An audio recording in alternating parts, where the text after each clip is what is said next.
This man discovered that his daughter seemingly had never been in a relationship, but she said she would meet someone soon. Just as they were getting off the plane, suddenly a strange man's voice said, "Your daughter is mine." Mark looked around, but couldn't find where the voice was coming from. He thought he might be hallucinating due to being overworked recently, but when he turned around, the voice appeared again, telling Mark, "I'll be waiting for you and your daughter in the living room." Mark was shocked and asked his daughter and two bodyguards, but they hadn't heard anything. When Mark returned to the living room, he found a strange man had suddenly appeared, but his daughter seemed to know him. Mark felt a bit fearful of this unfamiliar man. He immediately pulled the man aside and asked him why he knew his daughter. Jack said that this body knew her. Mark was very puzzled. Jack explained that he was the Grim Reaper who had descended to the human world to find Mark because he was about to die soon. The owner of this body had passed away in a car accident after having coffee with Mark's daughter.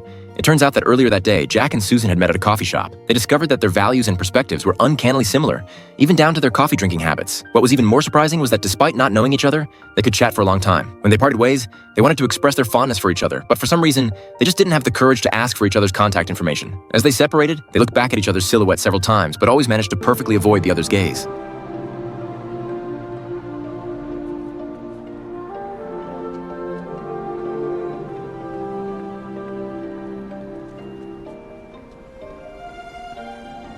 Unfortunately, they missed their chance just like that. Jack felt a sense of loss that he had never experienced before. As a result, he got into an accident while crossing the street. Due to copyright issues, I can only share the story up to this point. If you're interested, you can check out the original film.